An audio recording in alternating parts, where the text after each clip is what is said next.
ये है विज्ञान भारती फर्स्ट कक्षा 6 की अभ्यास कार्य पुस्तिका।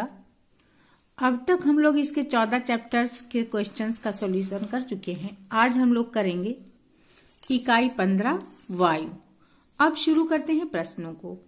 पहला है, निम्नलिखित प्रश्नों के सही विकल्प छांटिए।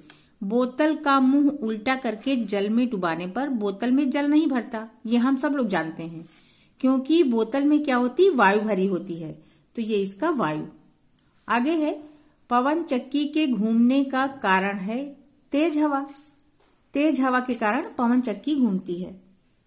हमारे शरीर पर आरोपित वायु दाब का लगभग मान होता है 20 मीट्रिक टन के बराबर, और वायु में नाइट्रोजन की लगभग प्रतिशतता होती है। देखिए, वायु में नाइट्रोजन की प्रतिशतता सबसे अधिक होती है और वो होती है 78% के बराबर। आगे है, ओजोन का क्षरण वायुमंडल में उपस्थित किस गैस के कारण होता है? तो ओजोन का क्षरण होता है क्लोरोफ्लोरोकार्बन के कारण, और ये सबसे ज्यादा डिस्चार्ज होती है एसी और फ्रिज के चलने से, तो इसका ये वाला सही है। दूसरे प्रश्न में रिक्त स्थानों की पूर्ति करना है। हमारे चारों ओर रंगहीन, गंधहीन एवं स्वादहीन क्या होती है? वायु होती है। वायु में विभिन्न गैसें, जलवाष्प यहाँ ऑलरेडी भरा हुआ है, इसलिए यहाँ जगह नहीं छूटनी चाहिए थी, तथा धूल के कण विद्यमान होते हैं। अब है, वायु में उपस्थित ऑक्सीजन तथा दहन में प्रयुक्त होती है, तो काहे में श्वसन तथा दहन में प्रयुक्त होती है। अगला है, हल्के बीजों के में वायु सहायक किसमें? प्रकीर्णन में। जो हल्के बीज होते हैं ना, उनका प्रकीर्णन वायु के द्वारा हो जाता है, उड़ के वो एक स्थान से दूसरे स्थान पर चले जाते हैं। फिर है, सूर्य से निकलने वाली पराबैंगनी किरणों से रक्षा करने में कौन सहायता करता? ओजोन परत। 3 नंबर है, निम्नलिखित के सही कथन पर सही तथा गलत कथन पर गलत का चिन्ह लगाइए। एक खाली ड्रॉपर को जल में डुबोकर दबाने पर केवल नाइट्रोजन गैस के बुलबुले निकलते हैं? नहीं, एकदम गलत है। वायु के बुलबुले होंगे, वायु सभी गैसों का मिश्रण होती है।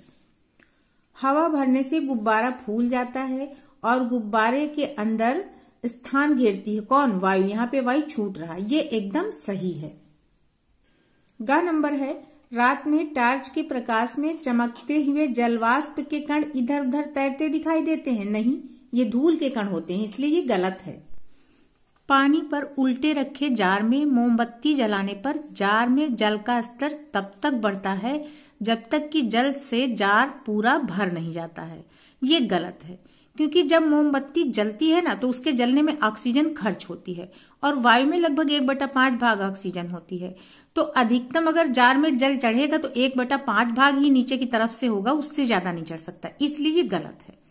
अगला है, प्रकाश संश्लेषण की क्रिया द्वारा हरे पौधे सूर्य के प्रकाश की उपस्थिति में कार्बन डाइऑक्साइड एवं जल के उपयोग से मंड तथा ऑक्सीजन बनाते हैं। हाँ, ये एकदम सही है। प्रश्न 4 में स्तंभ का को स्तंभ खा से सुमेलित करना है।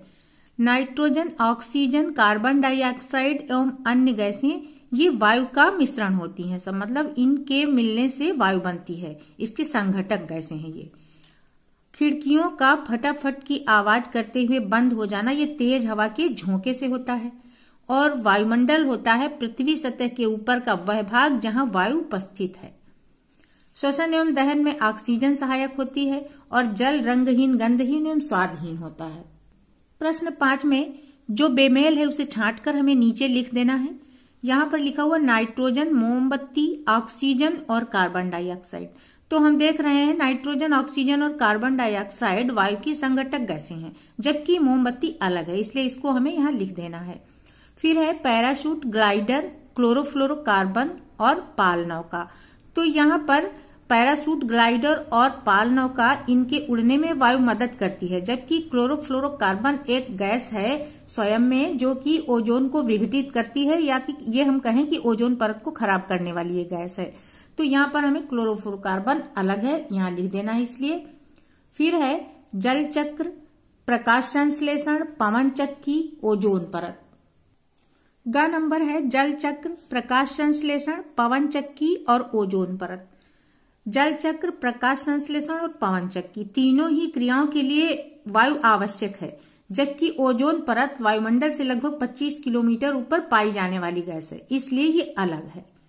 अब है कमरे में पंखे का चलना, वायु में भार होना, वायु द्वारा स्थान घेरना और वायु द्वारा दाब डालना। तो ये तीनों वायु के गुण हैं, वायु में भार होना, वायु द्वारा स्थान घेरना और वायु द्वारा दाब डालना। जबकि कमरे में पंखे का चलना जो है ये अलग है। रेफ्रिजरेटर, एयर कंडीशनर, स्कूटर और पराबैंगनी किरणें। तो रेफ्रिजरेटर और एयर कंडीशनर से निकलने वाली हानिकारक सीएफसी गैस ओजोन परत को विघटित करती है, जबकि पराबैंगनी किरणों को रोकने का कार्य ओजोन परत करती है। तो इस तरह से ये तीनों एक दूसरे से कहीं ना कहीं रिलेटेड हैं, जबकि स्कूटर यातायात का साधन है, इसलिए ये अलग है। प्रश्न 6 में गैसों के प्रतिशत संगठन के आधार पर हमें गैसों के नाम लिखने हैं। तो 0.03% कार्बन डाइऑक्साइड होती है और 0.97% अन्य गैसें होती हैं, जबकि 78% नाइट्रोजन और 21% ऑक्सीजन होती है। तो कुल मिला के 1% में अन्य गैसें और कार्बन डाइऑक्साइड शामिल है। ये चीज हमें जाननी चाहिए। 7वें प्रश्न में प्रश्नों का उत्तर हमें एक शब्द में देना है। वायु के मुख्य संघटक गैस का नाम क्या है? तो अभी हमने देखा सबसे अधिक नाइट्रोजन होती है 78%, तो वही हमें यहां लिख देना है। अब है खाली बोतल को तिरछा करके जल में डुबाने पर बुदबुदाहट की आवाज के साथ क्या दिखाई देता है? तो वायु के बुलबुले दिखाई देते हैं।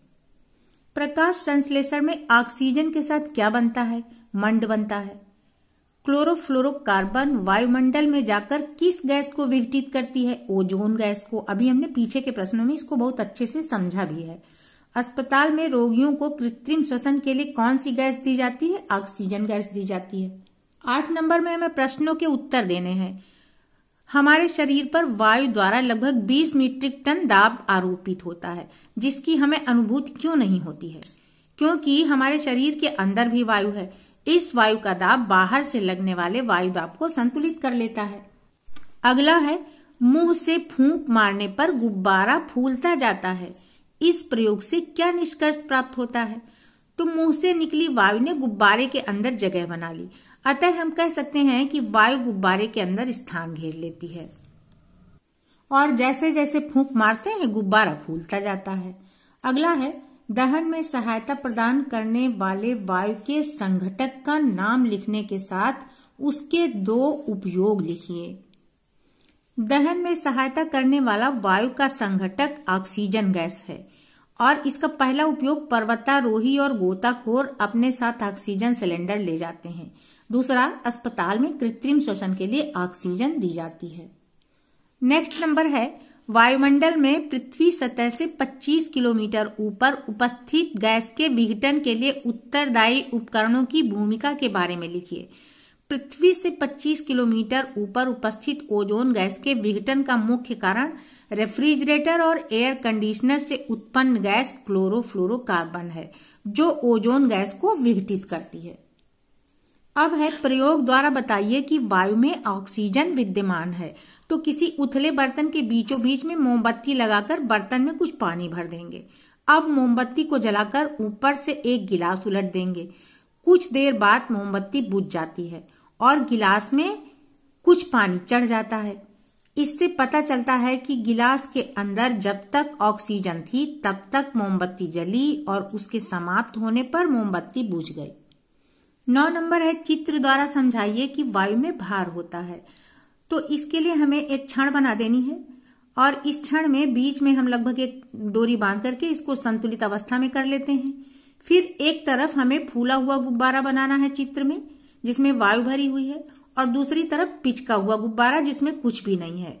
तो जिस तरफ वायु भरी होती है तो वायु के भार के कारण उधर ये छड़ थोड़ा सा लटक जाती है। ये चित्र से देखने में ही हमें पता चल रहा है कि वायु में भार है। अगला नंबर है वायु में तैरते अति सूक्ष्म कणों को कैसे देख सकते हैं? तो रात में अंधेरे कमरे में जब हम टार्च जलाकर उसके प्रकाश को ध्यान से देखते हैं तो कुछ कण हवा में इधर उधर तैरते दिखाएंगे। ये ही धूल के कण हैं। लास्ट नंबर है वायु में उपस्थित ऑक्सीजन की उपयोगिता बताइए। तो सभी जीव जंतु तथा पेड़ पौधों के जीवित रहने के लिए श्वसन क्रिया आवश्यक है। ये जीव जंतु तथा पेड़ पौधे श्वसन क्रिया के लिए वायु में उपस्थित ऑक्सीजन का ही उपयोग करते हैं। अतः हम कह सकते हैं कि ऑक्सीजन के कारण ही जीवन संभव है।